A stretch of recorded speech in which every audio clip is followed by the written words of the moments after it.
The first year is like $7,000. Yeah, it's something like that. really low. And the average income for most real estate agents is like 30,000, like 28 to 30,000, something like that. And you did it like 6 figures in like your first year, right? Yeah, first 12 months. So I gotta be totally honest, it wasn't my first year because I started in August. And so when people are like, you, it was your first year, I'm like mentally, I'm like, yeah, but technically it was from August to August.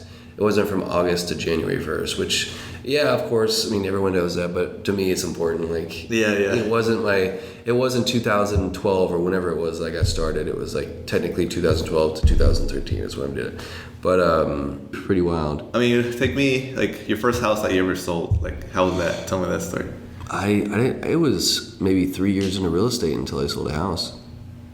So what were you doing? So for me, what I did is I researched what's the fastest way to make money. Like as a real estate agent, what is the fastest way as a real estate agent to make money? Like what can I do? What can I dive into right away? Because I need money tomorrow, like today, yesterday.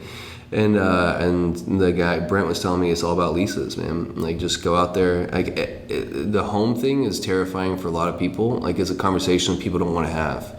But apartments is a conversation everybody wants to have. And so every time you go out, you just ask people, where do you live? Like, hey, blah, blah, blah, I'm Sean, what's up, how you doing? Ask basic questions about themselves. And then eventually like, oh yeah, I just moved over here, over at this place, where do you live? And then if people live in an apartment complex, like, oh, I live over here at blanky blank. And you're like, oh, that's nice, I like that spot. How long you been there for? And they're like, you're asking qualifying questions because they say, I just moved there. And you're like, oh, that's great. In your mind, check. And then you're like, okay, I got to put this for the, like, who else do you know that lives there or something like that? Yeah. Or you just start to grow their network through them. But if they say, oh, I moved there like a year ago or so, like, oh, you moved there about how, like 9 months ago? Yeah. But you start asking all these questions, and then once you realize that their lease is probably coming up in the next 2 or 3 months, then you're like, oh, you're going to stay there? Where are you going to go after that? And then you just plant the seed of doubt already. Like, well, I didn't think about moving, but yeah, I guess if I were to move, like, would you stay in that area or would you go somewhere else? I guess I would check out like this other place in town. Like, oh man, there's just one apartment complex over there. It's awesome. Have you checked that out? It's like $1,200 a month for a 1-bedroom. What are you paying now? Like 13, 14? Like, yeah. It's like, yeah, man, there's this other place over here. It's way better. It's like 1,200. It's in the area you're talking about. I do apartment locating. Oh, you do? Yeah. That place is doing like a month free right now. Like, I'm just saying, like, if you're interested, I can send you information. And then you just do that conversation over and over and over again. So you help them out, people that are looking for apartments, you help them out for free, basically. Yep. And then you hook them up with this apartment, but you have a deal with that apartment. They give you a cut or something like that. How does that work? All apartment complexes in Texas, at least for I know in Houston, Austin, Dallas, have some kind of commission structure set up for all agents. You don't have to specifically set it up yourself. Like all agents get paid a certain amount per apartment complex. That makes sense. And a majority of apartment complexes do, you get 1 month's rent. And so like you get 100% of 1 month's rent. So if it's $1,200 for that conversation I had at the bar, literally a conversation at the bar, and they go and they lease it like in the next week, and you go show them, then I make $1,200. And so that's a $1,200 conversation. And if you talk about the time, the hours spent, then I'm already out talking to people. I'm already enjoying my life. And so that's a 15-minute conversation. And then say, for instance, I drive him to that apartment complex the next day, and it takes an hour to tour it, and he leases right there. Then I made $1,200 like in an hour and a half of work. Damn. And so I would just stack those. And I would do that like 10, 15 times a month. Or I'd do like 10 or 15 leases a month. Some of them will be $1,200, and some of them, I've had leases that are over $6,000, $7,000 because they're doing 150% commission or 200% commission of 1 month's rent. Yeah. When you say it like that, it sounds super easy. But it's not super easy. No. Because like, if you told me, like when you first started doing the real estate thing, you were like, I guess you got in your what's it called? The firm or whatever? Not the firm. Yeah. You get in there and it's like, all right, are you going to teach me or...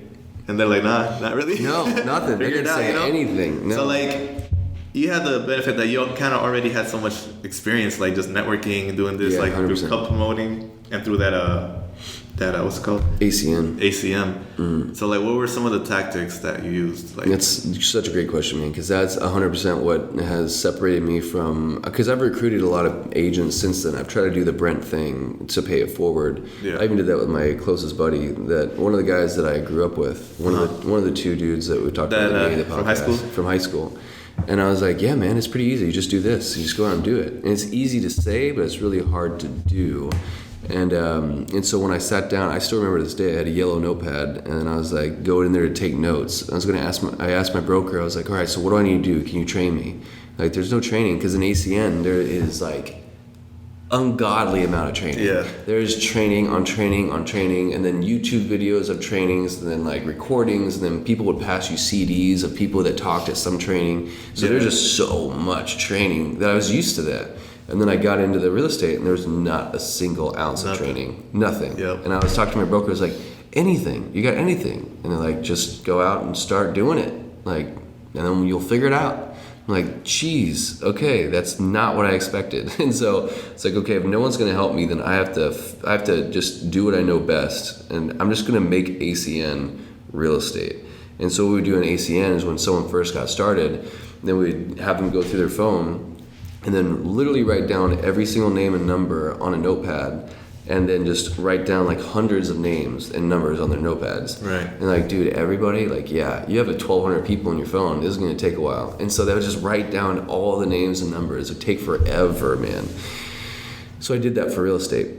And then I just went through every morning, and I'd start calling people every morning. And then sometimes I would get people on the phone, and then I would put different like dashes. So a dash would be I called, they didn't answer. A check would be I called, they did answer. And then either way, I would always text them afterwards. If I called them and they didn't answer, I'd text them, hey, I just called you, blah, blah, blah. If I called them and they did answer, then I'd text them afterwards to recap the conversation I just had. Right. So what was your strategy when you called? Like, just so it's straight up, man. It was just pounding the pavement. And so I would write notes after on the notepad what I would say during the phone call, and like follow up. I would use FU as a follow up or X as a don't follow up. Mm-hmm.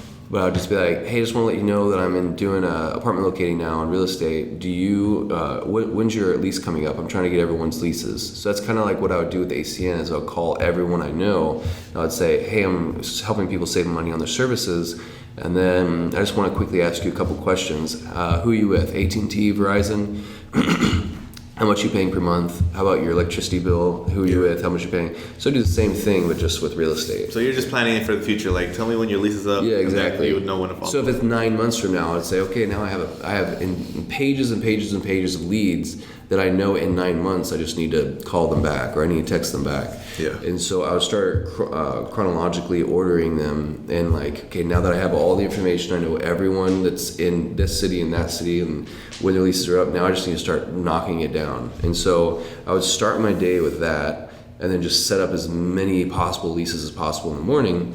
And then at night afterwards, then I would go to the bars and just start the conversations, happy hours and stuff like that, and just try to find new leads just through conversations. Yeah. And to me, that's what I always did. So it was just whatever, and it worked. And I was like, this is cool. And so I was able to make like, always, I was at the top earners in our company, like first year going on, 100, 150, 200,000. I was aiming for $300,000 whenever I left Houston to start all over again in Dallas. Yeah.